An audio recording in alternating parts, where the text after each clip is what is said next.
Vocês tá louco, hã? Nunca mais, isso não lhe pertence. Direito civil, é aí que nós temos que ir. E antes de nós irmos para ele, né, nós precisamos esclarecer algumas coisas medonhas, principalmente por conta de a multidão de matérias, de disciplinas que vão ter ali, abordando coisas muito semelhantes, com outros nomes, mas muito semelhantes. Vamos começar lá na Constituição Federal, que é o nosso ponto de partida sempre. Eu disse a vocês primeiro, quando eu falei da soberania, que o artigo 1º da Constituição nos fala o seguinte: são fundamentos da República Federativa do Brasil a soberania, e depois da soberania ele fala em outra coisa, cidadania, e depois de cidadania ele fala em outra coisa, dignidade da pessoa humana.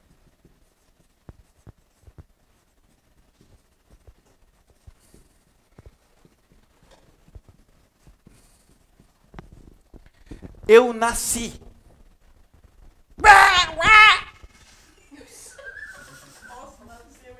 É? Fiz de propósito, tá? Eu ia imitar um... Mas eu fiquei com medo de furar os seus tímpanos. Senão vou assim mesmo. Eu nasci.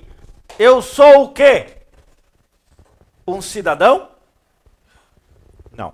Não basta nascer para ser um cidadão. Ser cidadão implica na titularidade específica de direitos, mais especificamente de direitos de cunho político. Então eu vou dizer que cidadão é aquele que pode participar da estrutura do Estado, seja tomando decisões, seja escolhendo os governantes, ou sendo inclusive um dos governados. Então a cidadania é uma prerrogativa política relacionada ao poder. É eu poder votar e eu poder ser votado. Claro que tem muito mais coisa, né? Mas interessa pra gente isso. Então não é porque eu nasci que eu sou um cidadão. Isso aqui é uma coisa adquirida com o transcurso do tempo, a depender de fatores que podem ser antecedentes ou precedentes. Para eu ser cidadão, por exemplo, não basta só eu morar aqui no Brasil. Basta? Não, né? Eu tenho que ter uma prerrogativa anterior, que é a nacionalidade. Só vai ser deferida a cidadania para quem for nacional, seja pelo solo, seja pelo sangue. Entendido isso? Agora, o que eu sou quando eu nasço? Eu sou um pessoa humana. Sou um ser humano. E por isso eu carrego comigo uma dignidade que me é imanente, independente de eu ter nascido aqui, na China ou em qualquer outro lugar. Se um chinesinho vir para o Brasil logo depois de nascido, ele vai ser um cidadão? E se ele ficar velho aqui no Brasil, ele vai ser um cidadão? Também não. Vai ter que reunir ainda outros requisitos. Agora, se um chinesinho ou um chinesão vier para o Brasil, ele é um humano? Sim. Então o direito reconhece que somente o fato de eu existir aqui já traz consigo uma dignidade própria daquela condição. É a dignidade que tem a pessoa humana. Só porque ela é humana, ela já tem que ser respeitada, independente de qualquer mandamento jurídico. Não é o direito que me torna humano, o direito me torna cidadão. Humano eu já nasço. Algumas vezes não, né? Dizem por aí, a Hebe Camargo dizia isso, não dizia? Direitos humanos só para humanos direitos. Compreendido isso, sim ou não?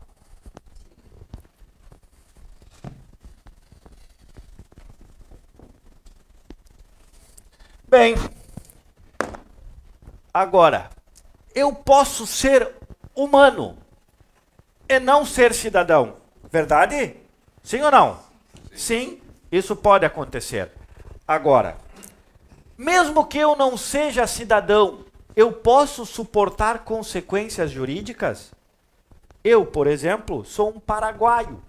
Estou morando aqui no Brasil e tenho 30 anos de idade. Eu sou um cidadão brasileiro? Não, eu sou um paraguaio. Mas eu sou humano? Sim, eu sou um humano paraguaio.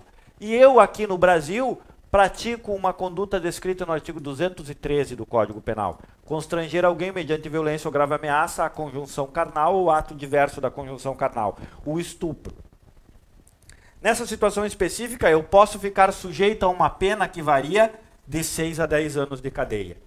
Eu, esse paraguaio, aqui no Brasil, pratiquei essa conduta incriminada pela lei penal,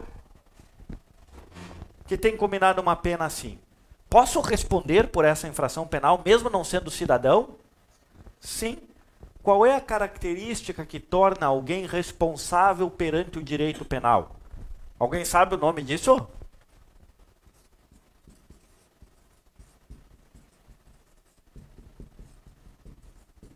Imputabilidade.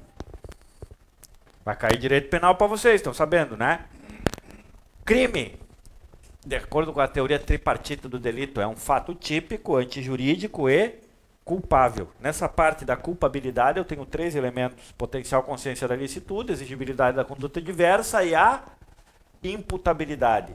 De acordo com o artigo 26 do Código Penal, se considera imputável aquela pessoa que tem 18 anos ou mais e, além disso, possui a capacidade de compreender o caráter ilícito da sua ação ou adequar o seu comportamento a esse entendimento. Então nós vamos dizer que no direito penal, para efeito de responsabilidade, esse critério deve ser atendido, a imputabilidade. E esse critério dentro do direito penal é biopsicológico. Só é imputável quem tem uma idade determinada, a parte biológica, e além disso uma capacidade mental para compreender a merda que está fazendo. A soma dessas duas características conforma a imputabilidade. Tudo bem? Sim ou não?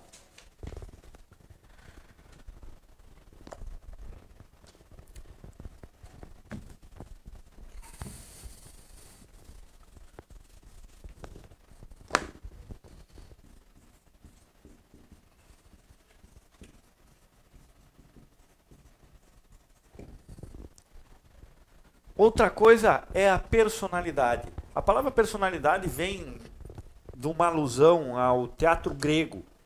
Vocês já viram aquelas propagandas de teatro que tem duas máscaras? Uma assim e outra assim? Já viram? Essas máscaras têm nome.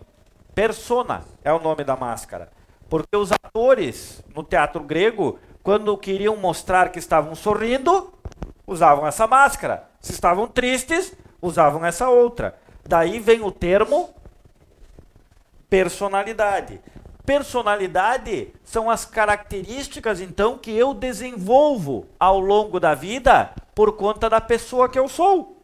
A minha personalidade é um avanço decorrente da dignidade da pessoa humana. Essa personalidade pode se encontrar regulada dentro do direito civil também. Lá no direito penal, ela é regulada com um termo chamado imputabilidade. E aqui no direito civil, que é o que nós estamos vendo, ela é regulada a partir de um outro termo, a capacidade. Uma pessoa pode ser capaz de praticar certos atos.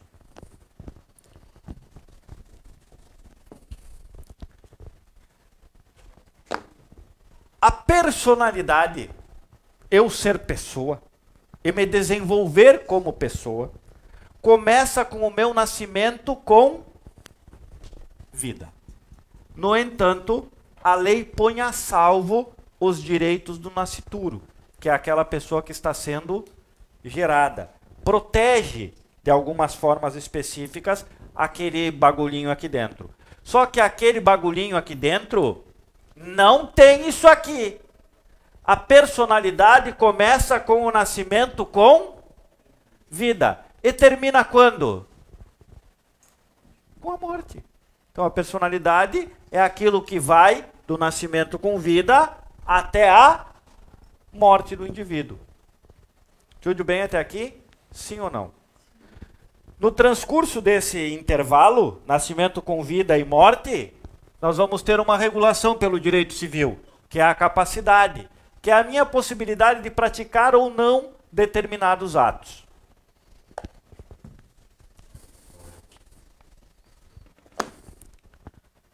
Eu gosto da divisão tradicional, tá? Professor, mas isso não tem conflito com a lei do aborto? O quê? Esse que você acabou de falar, da personalidade. Olha o que eu disse. personalidade começa com o nascimento com vida, mas a lei protege os direitos do nascituro. Então, mesmo que ele não tenha personalidade, ainda que essa questão toda a respeito de vida ou não vida fique pendente de discussão, porque um entende que é um jeito, o outro de outro, aquele ser que está sendo gestado ali dentro está sob a proteção do direito, independente da discussão se está vivo ou não. Por isso que aquela situação do anencéfalo foi objeto de tantos debates lá no STF. Por quê? Porque alguns queriam levar a discussão para mais longe, para determinar se aquilo ali era vida ou não era vida. Como é que o STF decidiu a questão? Ele não decidiu com base nos direitos daquele ser ali. Ele decidiu com base nos direitos da mãe. Disse que violava a dignidade da pessoa humana você submeter uma mulher a uma gestação de 9 meses para um produto de concepção inviável na vida extrauterina.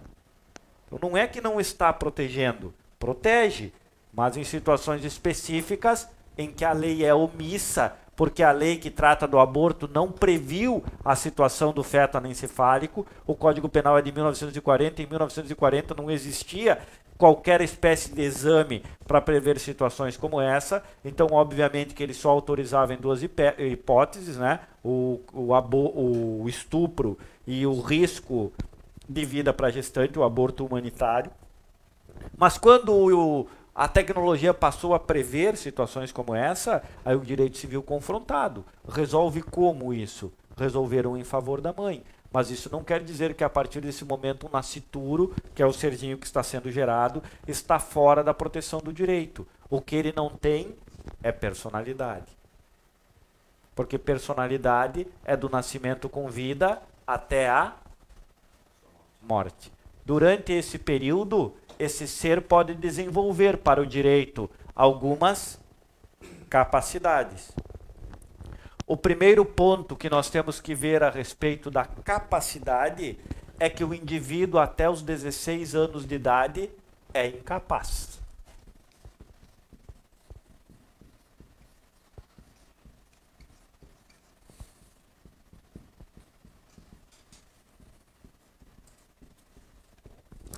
O que isso quer dizer? Ele não pode praticar negócios no mundo. Ele não pode titularizar direitos. Ele não pode estabelecer relações. Ele não pode comprar, vender, casar, testar. Porque ele não tem capacidade. Então eu vou dizer da maneira antiga, é considerado absolutamente incapaz a pessoa até os 16 anos de idade. Isso não quer dizer que ela não possa exercer direitos políticos. Isso não quer dizer que ela não tenha outras responsabilidades. Quer dizer que quando nós estamos tratando desse aspecto do direito civil, que se resume a essa palavra, nós temos essa variação. Até os 16 anos ele é incapaz. Tudo bem? Sim ou não? Então alguém com 14 anos de idade pode contrair matrimônio? Não. Pode comprar um carro? Não. Por quê? Porque ele é considerado incapaz. Mas, e se ele quiser ou precisar praticar um ato da vida civil, como é que ele vai fazer? Uma coisa comum de acontecer, vocês vão ver lá no dia a dia do fórum. A criancinha com 6 anos de idade quer cobrar pensão alimentícia do papai que não está pagando. Ela pode ingressar em juízo para fazer isso? Sim ou não? Ela não pode. Ela vai ter que ser representada. Por quê? Porque ela é considerada incapaz. Então vai aparecer lá o nome dela, fulano de tal, nesse ato, representada por sua genitora, ou por seu tutor, ou por seu curador, porque até os 16 anos de idade a pessoa, regra geral, não possui capacidade para praticar os atos da vida civil. Sim?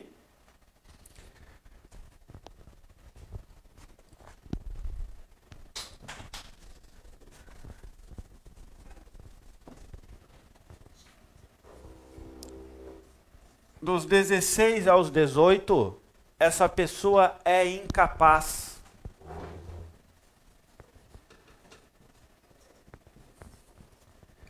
Relativamente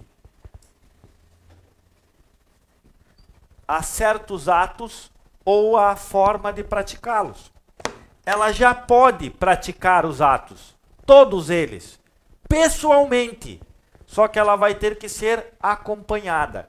Enquanto o menor de 16 anos precisa ser representado, esse cara aqui pode ser assistido. Ou será, melhor dizendo, assistido.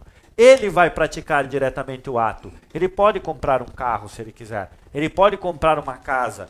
Só que o papai e a mamãe têm que assinar junto com ele. Isso é a assistência. Tudo bem? Sim ou não? Antes de nós avançarmos sobre os outros casos de incapacidade dessa ordem, a relativa, eu preciso fazer uma menção a vocês a respeito das causas que fazem cessar essa incapacidade relativa. Não existem causas que fazem cessar a incapacidade absoluta. Até os 16 anos a pessoa é absolutamente incapaz. E não tem jeito, vai ter que esperar os 16 para entrar na fase relativa. Quando ela chegar aos 18, ela vai atingir a maioridade. Então a maioridade, de acordo com a lei civil, é atingida quando ela se torna completamente capaz para praticar todos os atos da vida civil sem a participação de ninguém. Ei, e aí não tem essa história, não, mulher de um jeito, homem do outro. Já foi assim, mas agora não é mais, tá? Homens e mulheres são iguais em direitos e obrigações. Então todo mundo fica maior quando chegar aos 18 anos de idade. Tudo bem? Só que isso aqui, ó, pode ser antecipado. Nós podemos ter a maioridade reconhecida antes dos 18 anos. Em que casos? Casos número 1, ou caso número 1. Deixa eu escrever aqui.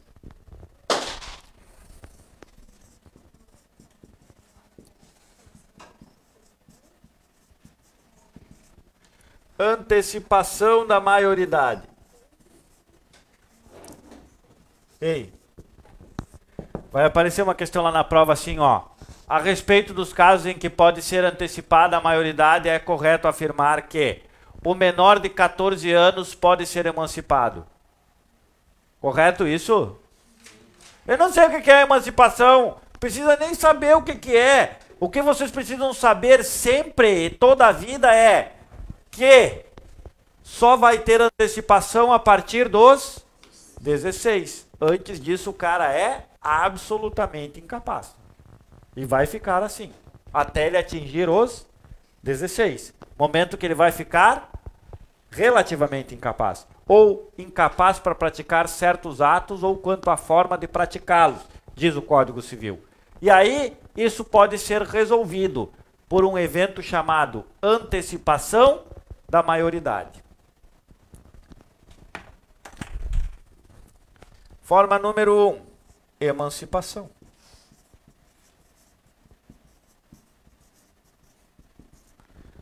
A emancipação pode se dar de duas maneiras, por escritura pública ou por decisão judicial. É um evento que o pai ou a mãe vão até o tabelião e dizem, ó, eu quero que esse nego aqui vire por conta dele agora, porque ele vai morar no exterior, porque ele já tem economia própria, porque não quero mais saber que ele me incomode. Isso pode acontecer. Ou o juiz decide nesse sentido. Também é possível acontecer. Então a emancipação pode ser concedida por iniciativa do pai ou a mãe por escritura pública ou por intermédio de decisão judicial. O que ela significa? Significa que esse cara aqui ficou assim de repente. E o filho não pode falar sobre isso. Por exemplo, os pais querem emancipar, o cara vira emancipado e não consegue falar. Cara, tudo pode acontecer nesse mundo de meu Deus, tá? Mas eu acho muito difícil, tá? Você dizer para alguém de 16 anos o seguinte: tô te deixando por conta própria, entre, sai, tá podendo, tá liberado, né? E o cara dizer, não, eu quero ficar dentro do ovo mais um pouquinho, né? Mas a Constituição Federal tem um princípio chamado inafastabilidade da jurisdição, que vai nos dizer que a lei não excluirá da apreciação do Poder Judiciário lesão ou ameaça a direito. Então, essa inafastabilidade implica que qualquer pessoa que se sentir lesada possa recorrer ao Judiciário para reclamar prestação jurisdicional do juiz.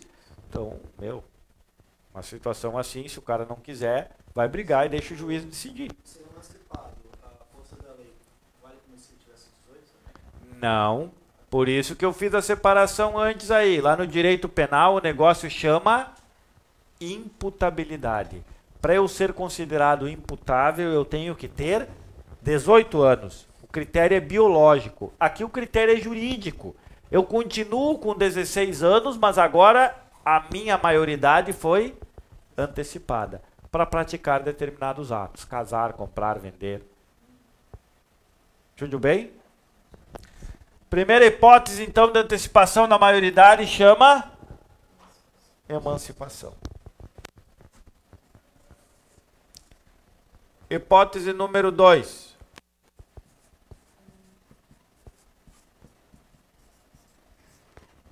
Colar grau em curso superior. Vai lá que o cara, sei lá, com 17 anos é um gênio, se formou em matemática. Pronto. Ele solicita automático. Não, aí é automático. Aí o evento aconteceu e deu. Essa aqui é mais absurdo, tá?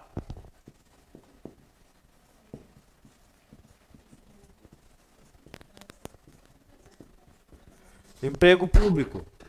Tem como, cara. Nós sabemos que isso é um requisito constitucional. Para eu ser servidor público, eu tenho que ter quantos anos? 18. Pode acontecer de eu ter um emprego público antes?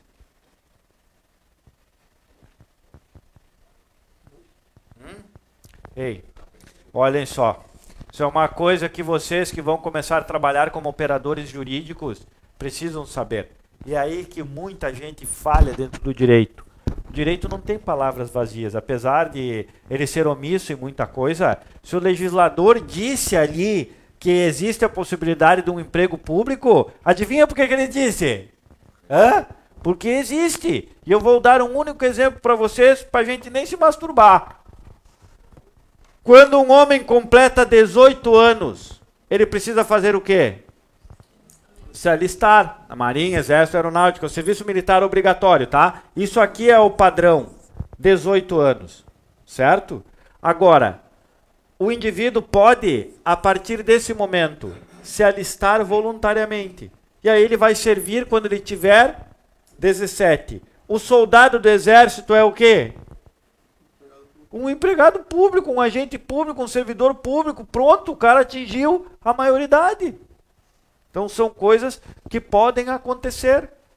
Uma outra situação que pode acontecer. Com 16 anos eu posso votar? Posso, né? Adivinha o que pode acontecer se eu posso votar? Posso ser mesário. E aí se eu for chamado para ser mesário, mesmo que não tenha remuneração, eu estou exercendo uma função pública. Temporária, mas estou exercendo. Isso vai gerar cessação na incapacidade relativa. Então, se a lei está falando, é porque o legislador, que nesse momento foi sábio, né? Ele viu que pode rolar merda algumas vezes. Porra, essa aqui não devia estar aqui, mas tá, né? Porque isso aqui não é caso de capacidade. Isso, ó, a minha mãe me bateu algumas vezes na vida, tá? Ela me deu alguns safanões. Mas eu digo pra ela, no dia que tu tinha que ter me moído de pau, me deixado inconsciente no meio-fio, tu me deixou casar. Isso eu não te perdoo. Primeira vez ou segunda vez? Ah, primeira. Depois aí depois tu vai errando por conta. É que nem caminhar, né? 18, olha só, cara, eu tinha 18 anos, cara. Fui casar. Ai, tô apaixonado. Meu Deus do céu, eu tinha conhecido a perereca ontem.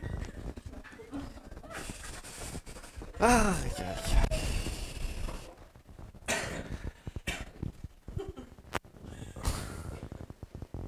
São coisas que acontecem, né? O cara pensa, meu Deus, é o amor da minha vida, né? Meu pai dizia, um vídeo, só aí. A mulher é feia, cara. Vocês lembram de um desenho chamado Pequeno Polegar?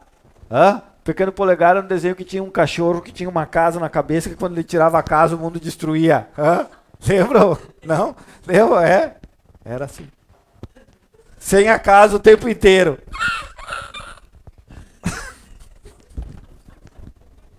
Esses vídeos aí vão pra onde? Isso aí que vocês estão gravando. É, vai cair tudo no YouTube. Amanhã vai ter gente querendo me matar lá na frente de casa. Tá louco, cara. Não, eu me dou bem com todas elas. Pago pensão, né? Imagina se não vai te dar bem. Elas têm até uma associação. Associação das ex-mulheres do Joel, 9. Dá pra formar uma associação assim? Quase. Sobra ainda. Handebol. Tá.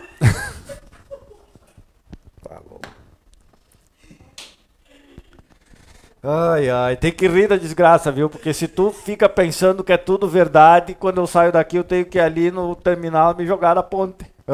Com uma pedra na perna. Bem, o relativamente incapaz, esse biológico que tem entre 16 e 18, porque eu falei já a vocês que nós vamos tratar na sequência de outros, ele pode ter essa incapacidade removida, ou seja, pode ter antecipação da maioridade. Por um ato voluntário ou por sentença do juiz, a emancipação, porque colou o grau em ensino superior, porque exerceu um emprego público ou porque ele contraiu núpcias, o casamento. E ainda mais uma hipótese, ele tem economia própria.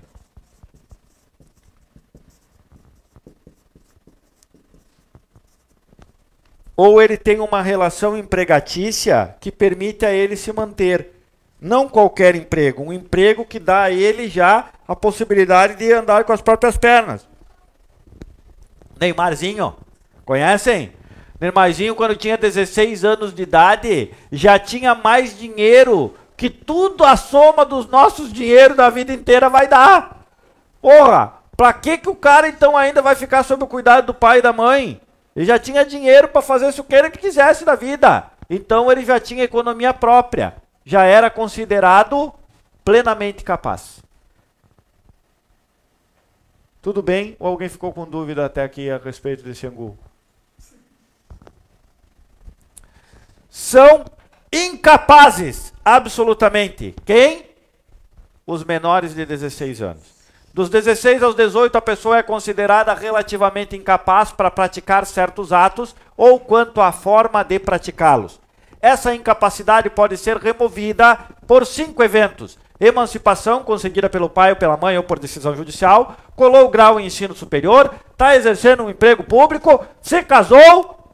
Ou já tem economia própria ou está subordinado a uma relação empregatícia que já lhe dá os meios de subsistência. Tudo bem? Sim ou não? Bem, além desse indivíduo incapaz em razão da biologia, nós podemos ter outros relativamente incapazes ao lado daquele ali. Também são considerados incapazes relativamente ou quanto à forma de exercer determinados atos ou de praticá-los.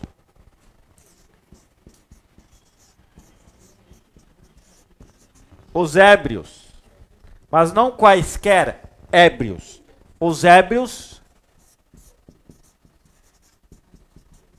habituais. Aquele cara que está diuturnamente dentro do barril de cachaça, bêbado. Nunca conheceram assim? Esses que vocês veem por aí, ó. O ébrio habitual é relativamente incapaz.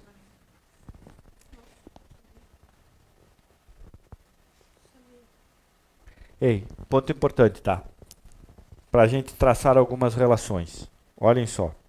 Enquanto a cachaçada tira a capacidade, ela não tira a imputabilidade. Eu vou ser considerado, de certa forma, incapaz em razão de ser pinguço. Mas se eu matar alguém pinguço, eu não vou poder alegar que eu não sabia o que estava fazendo porque eu estava bêbado. Então, lá no direito penal, a cachaça ou a embriaguez voluntária não remove a imputabilidade. Já aqui, eu ser cachaceiro habitual me deixa relativamente incapaz. Entendido? Sim ou não?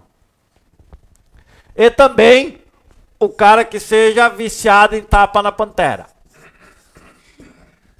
O viciado em tóxicos, toxicômaco.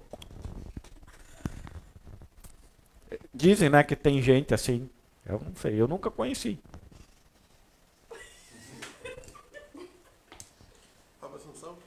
É? Será? Aquele gatinho? Não, né? Junca! Tô! Faladora! Tu é do Lula, né?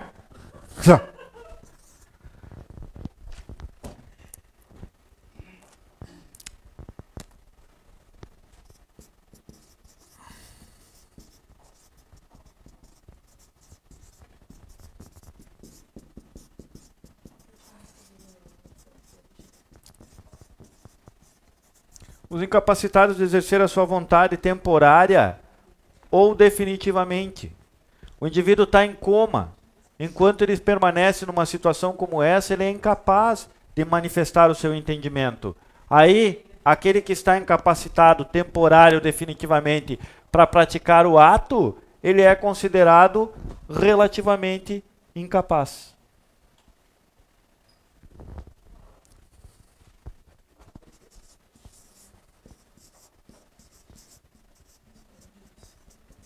O pródigo, filho pródigo, lembra da parábola? O cara torra tudo. Aí o pródigo é considerado relativamente incapaz. Não é o gastão, aquele cara que, não pode ver um cartão de crédito na frente. Aquele cara que é sem noção. Ele chega no Bocarra e champanhe pra todo mundo! Yeah! Mulher pra todo mundo! Ah! Tá dilapidando o patrimônio. Esse cara é considerado um indivíduo assim. Pródigo. E aí, dá merda. Agora, uma coisa importante. Enquanto esse indivíduo aqui é considerado por força da lei relativamente incapaz, o critério é biológico. Aqui, ó, não basta eu dizer, tu é bêbado. Não. Qualquer uma dessas situações aqui demanda o reconhecimento judicial. Um juiz tem que reconhecer essas circunstâncias para que a incapacidade seja reconhecida como relativa. Isso acontece, tá? E tem alguma consequência? Claro que tem consequência. Para vocês entenderem bem isso de uma forma concreta, eu advoguei por uma senhora, logo que eu estava começando a advogar, que o marido dela era esquizofrênico. E ele estava então nessa situação, né? Ele era incapaz, naquele momento, de manifestar a sua vontade corretamente, de representá-la corretamente. E ele era bem pancadão mesmo. Ele pegava, quando ele queria fazer cocô, ele pegava as panelas, ia, fazia dentro e botava lá de volta. Né? Então ela ia de repente fazer um macarrão. Imagina a cena, né, cara? Eu dou fogo na casa, eu já vou lá e mato o cara, sei lá, faço qualquer diabeira assim. E ele tinha praticado uma série de atos ao longo da vida, de comprar, vender, de negociar propriedades que eles tinham. Válidos esses negócios? Sim, válidos, porque ele era teoricamente um agente capaz. Só que fui ao juiz, demonstrei que esse cara não podia exercer a sua capacidade, e quando o juiz reconheceu isso, tem um efeito específico essa decisão. Retroage ao momento em que essa incapacidade se verificou já lá no passado. Inclusive, se não passou o tempo suficiente, anulando determinados atos, que era o que ela buscava fazer e acabou dando certo. Então, isso aqui tem reflexo na vida das pessoas, uma vez reconhecido pelo juiz, mas não é automático. Se ninguém falar nada, os atos ficam valendo. E aqui? Aqui não. Que negociou com alguém de 16 anos e a pessoa está desassistida, o negócio não vale, porque o critério é biológico. Entendido? Sim ou não? E os índios? Te acordei agora, galera? Põe o... Se tu usasse lente de contato agora, tinha vindo tudo pra fora, que eu via tuas órbitas voando ali na tua cara. Mas por que não te dá um redutor de som? Desculpa, eu não sabia. Ó, vamos ver. Vamos fazer o teste aqui. Vamos ver quando é que eu tô gritando, porque daí eu regulo a minha voz. Incapacidade.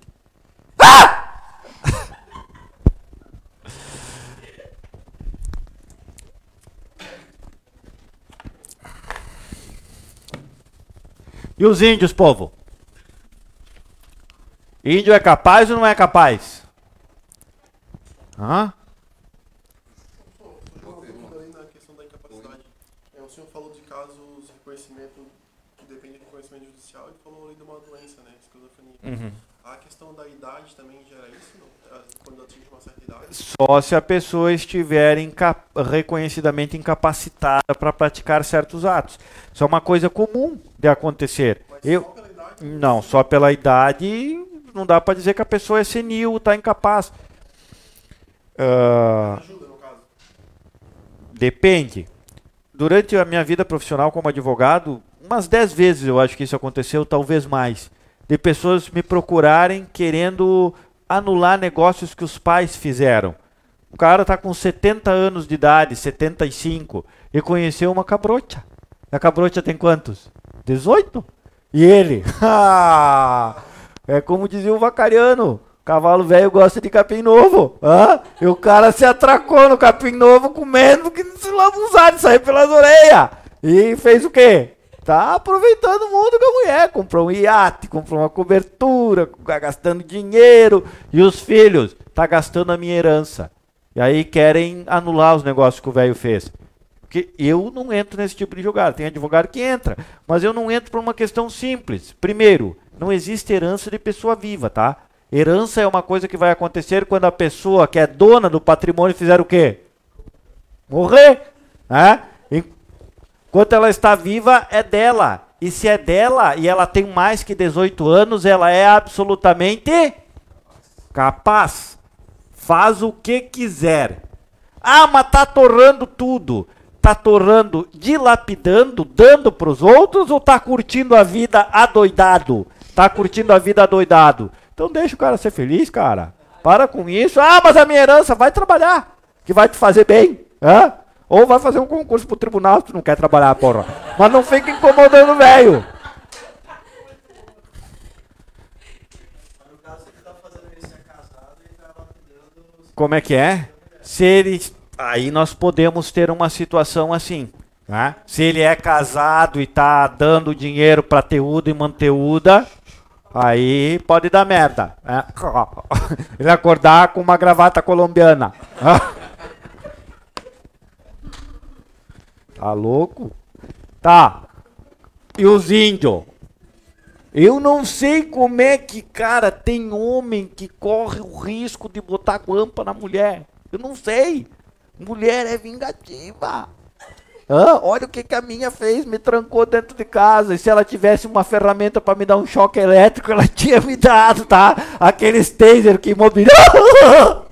Porque ela não tinha, porque eu tenho certeza que se ela tivesse, ela tinha me dado um choque. Separa, larga, mas não tenha duas.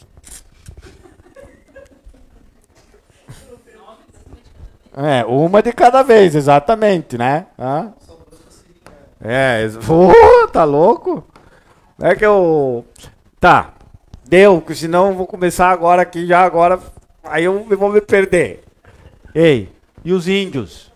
Os índios são capazes, tá? Ao contrário daquilo que as pessoas imaginam.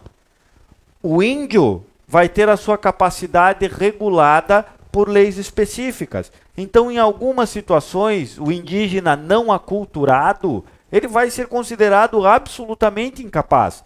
E aí ele vai ser representado por um órgão específico, que é a FUNAI, a Fundação Nacional de Proteção e Amparo ao Índio.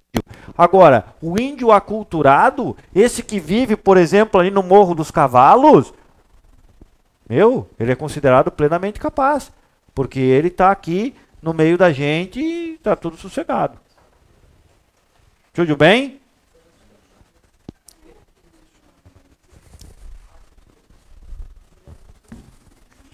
Então a regra do Código Civil, o índio terá a sua capacidade regulada por uma lei específica que trate do índio, o Estatuto do Índio. Ok? Sim ou não?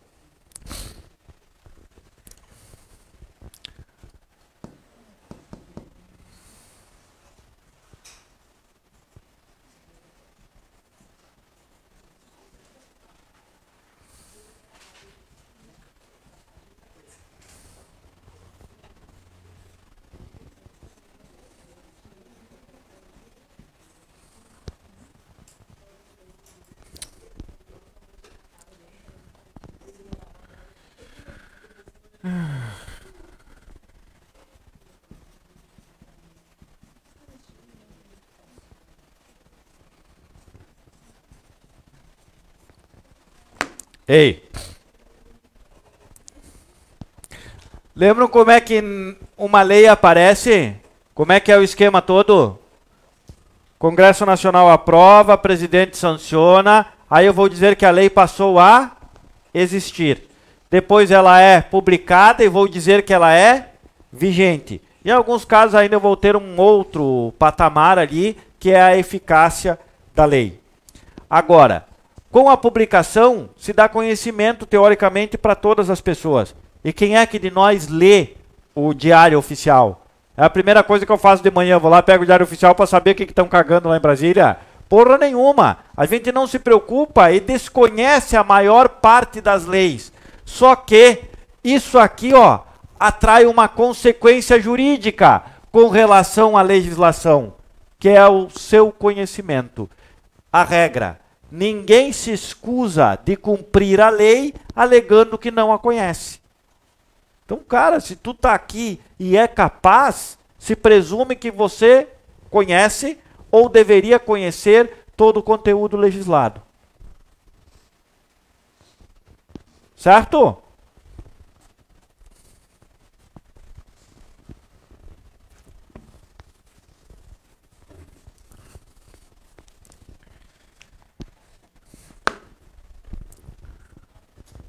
Uma pessoa nasce e morre. O interregno entre o seu nascimento e a sua morte eu vou chamar de, para o direito civil, da sua personalidade. Sua personalidade natural. A partir de um determinado momento etário, ela vai adquirir a maioridade, a capacidade, 18 anos. E se não for uma pessoa natural, for uma pessoa jurídica?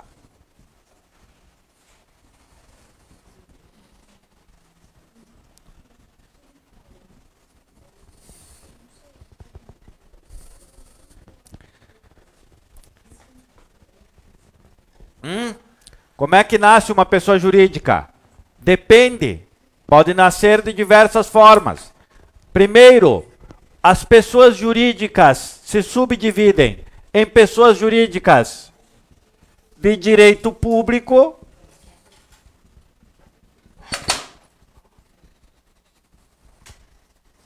e pessoas jurídicas de direito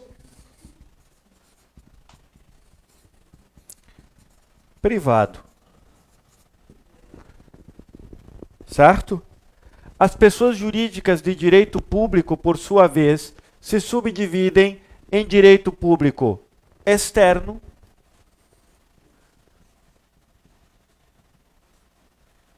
e direito público interno. Meu Deus do céu.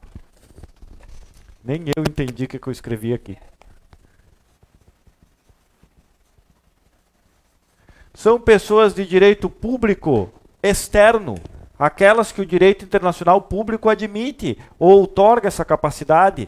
Basicamente, os estados estrangeiros e as fundações criadas por eles, ou os organismos internacionais que funcionam hoje no direito público internacional como estados. A ONU A União Europeia tem essa prerrogativa de organização estatal ou paraestatal, ou muito semelhante ao Estado. Aí eu vou dizer que elas são, para o direito brasileiro, pessoas jurídicas de direito público externo. Então, quem são? Os Estados estrangeiros, suas representações e as entidades internacionais que, de acordo com o direito internacional público, são tratadas como pessoas jurídicas de direito público externo. Tudo ok? Sim ou não? É melhor guardar com o simples, né? Os outros países e a ONU. Os outros países e a União Europeia. E o direito público interno? A União, os estados, o Distrito Federal e os territórios, os municípios,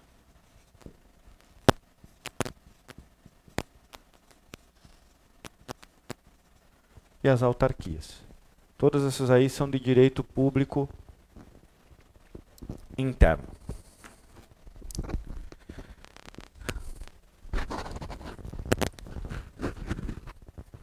Nada melhor para passar nesse concurso do que compreender o direito como um todo, tá? Para vocês não resolverem uma questão numa prova de direito constitucional pensando em direito civil. E eu vou mostrar para vocês como isso pode acontecer bem facilzinho. Lá na Constituição Federal, começa assim, ó. A República Federativa do Brasil, que se constitui em Estado Democrático de Direito, é formada pela união indissolúvel dos Estados, municípios e Distrito Federal. E aí cai muitas vezes na prova. A República Federativa do Brasil é formada pela União, Estados, Municípios e Distrito Federal. Tá certo isso? Não. Ela é formada pela reunião. A palavra união ali não tem esse sentido de pessoa jurídica de direito público interno. A União Federal. Ela tem o sentido de reunião, de soma. Então a República é a soma de estados, municípios e Distrito Federal. Essa soma, para o efeito da capacidade de praticar atos, recebe um nome. União. Entenderam isso? Sim ou não? Mas aqui no direito civil é considerada uma pessoa jurídica de direito público interno a União. E também os estados, o Distrito Federal e os territórios, os municípios e suas respectivas autarquias. Primeiro, o que é ou como nasce uma pessoa de direito público interno? Nasce por intermédio de uma lei. Para criar isso aqui, ó, tem que ter lei. O que precisa para criar um novo município?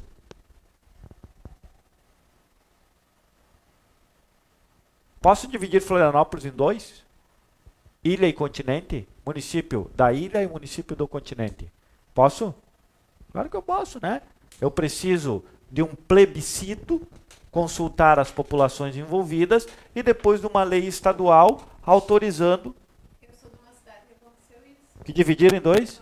Bem recente. E- É a mais nova de Santa Catarina. Depois teve um concurso lá. Qual é que foi? Dividiram Mafra no quê? Ela pertencia ao Paraná. Ela era um território pertencente ao Paraná. Mas E depois, numa ação judicial, Mafra começou a pertencer. PC Santa Catarina. Ah, são coisas que podem acontecer, né? Então, para isso aqui acontecer, eu preciso de uma lei. Entendido? Sim ou não?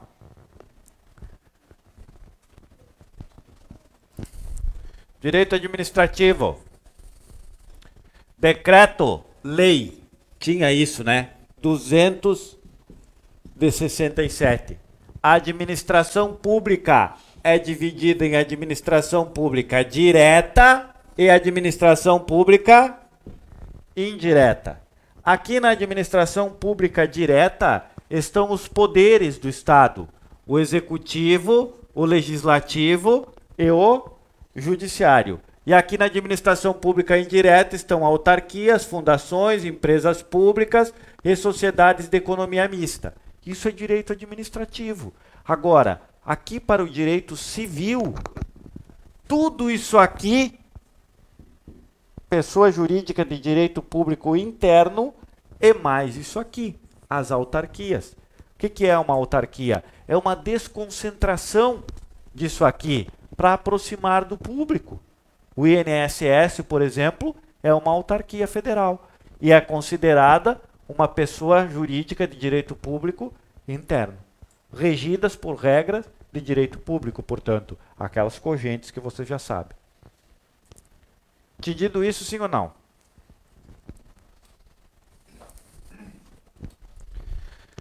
E o que é considerado pessoa jurídica de direito privado? Fundações, associações, sociedades, eu ia dizer empresas religiosas, mas putz, esqueci a palavra que o código usa agora. Entidades religiosas.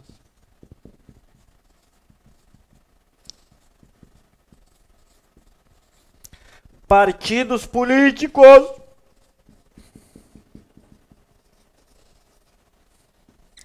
E essa aqui é uma inserção recente, tá? Eu vou chamar pelo nome que todo mundo chama por aí, depois eu explico o que é a tal da Eireli.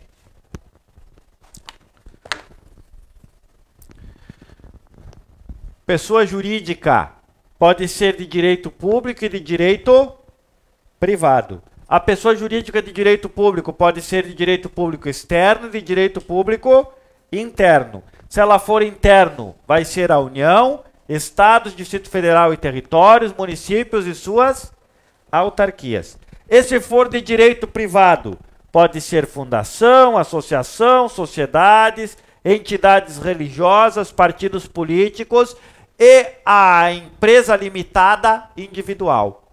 Hoje nós temos essa possibilidade, né, de criar uma empresa limitada, uma única pessoa criar essa empresa limitada, que é a tal da Eireli. É também considerada uma pessoa jurídica de direito privado.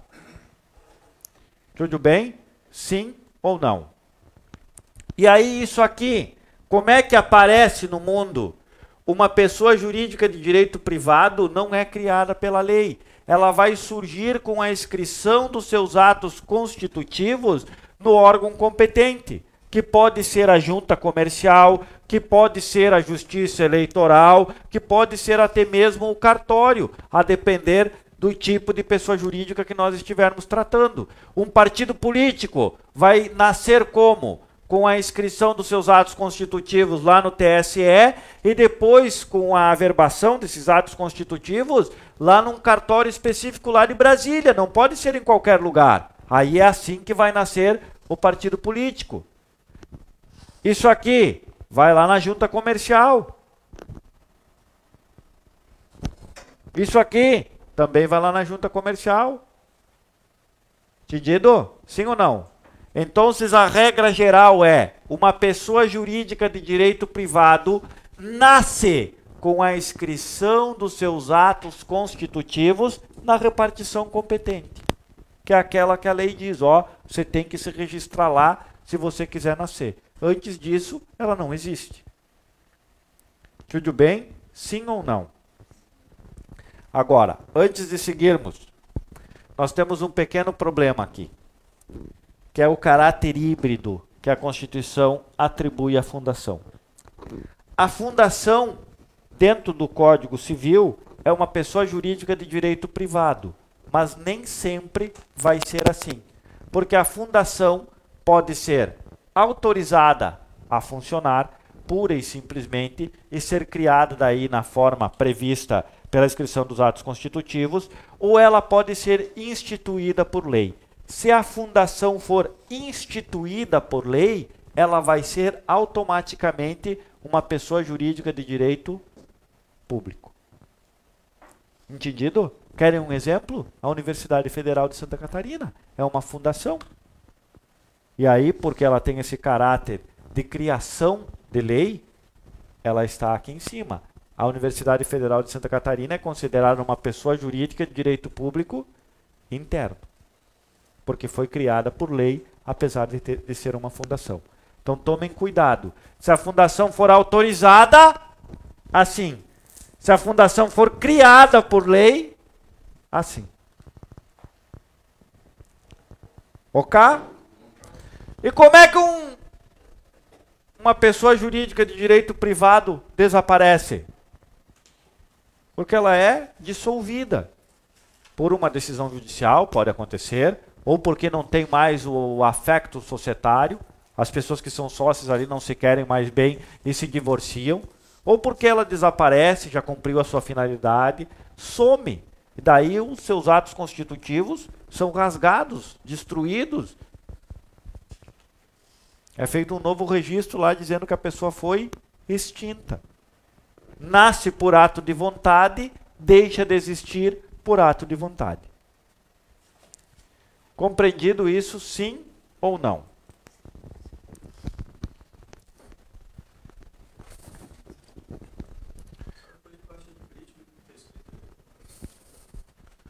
São pessoas jurídicas de direito privado, as fundações, as associações, as sociedades, as entidades religiosas, os partidos políticos e a EIRELI, que é a empresa individual limitada.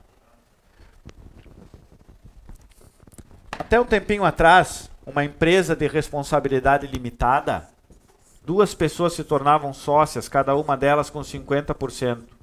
Exigia no mínimo 2 sócios. O que significava isso aqui, limitada? Quer dizer que a empresa respondia, ou melhor, os sócios respondiam de acordo com o patrimônio social. Se eu não tivesse sócio, eu era um empresário individual, e a minha empresa desse errado, eu respondia com o patrimônio da empresa mais o patrimônio pessoal. E aí as pessoas não queriam se enfiar nessa aventura, né? Uma empresa pode dar errado. E aí ficavam na tal da informalidade. Não constituíam a empresa de medo que se desse merda e eu responder com o patrimônio individual. Aí o governo introduziu aquela figura jurídica, a EIRELI, o empresário individual com responsabilidade limitada. Aí se tudo der errado, a responsabilidade fica circunscrita ao patrimônio da sociedade. Tudo bem? Na aula que vem, nós vamos tratar de detalhes desses bagulhos aqui, porque eles vão ser cobrados de vocês, menos do pessoal de nível médio, mais do pessoal de nível superior, mas eles vão ser. Hoje, eu só preciso que vocês levem para casa essa pequena informação. Quem são as pessoas naturais e quem são as pessoas jurídicas.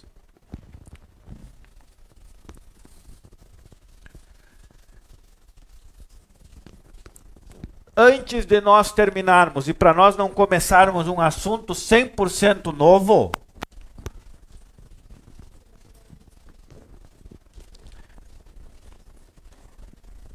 eu vou conversar com vocês a respeito de alguns detalhes aqui que ainda nos interessam a respeito da lei.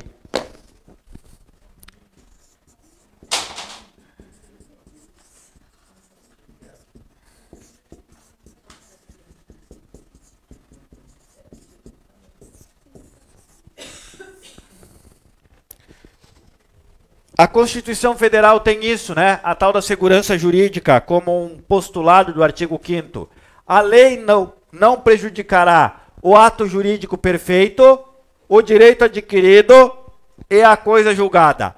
Já ouviram falar sobre isso? De fato, uma lei, ela não pode ter ingerência nesse tipo de situação já concretizada. Por quê? Porra, segurança jurídica. As pessoas têm direito a isso, né? A não serem surpreendidas. A segurança, inclusive, é um direito social previsto lá no artigo 6º, que não é segurança pública. Segurança pública é uma outra coisa lá do 144. A segurança ali do artigo 6º como direito social é um reflexo disso aqui, que as pessoas tenham estabilidade. E essa estabilidade tem que ser protegida, inclusive, em face da lei. Então nós precisamos detalhar essas 3 coisinhas aí. Primeiro, o que é direito adquirido?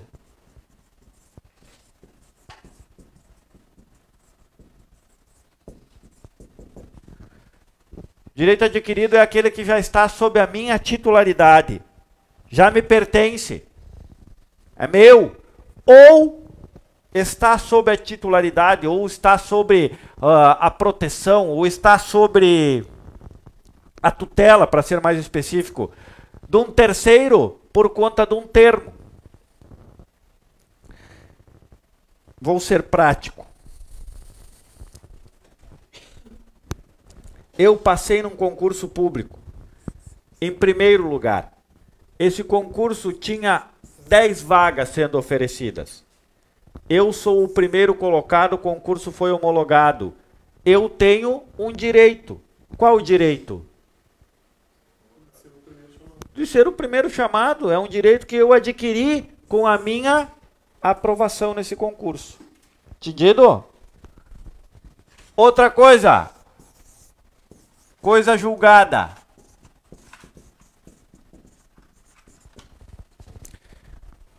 Coisa julgada é aquela decisão contra a qual não caiba mais recurso. Não tem mais recurso para ser manejado, eu vou dizer que essa situação está protegida pela coisa julgada. A lei nova não pode vir e alterar essa situação. Já está consolidada. Assim como a lei nova não pode vir e ofender um direito adquirido. E qual é que é a terceira coisa?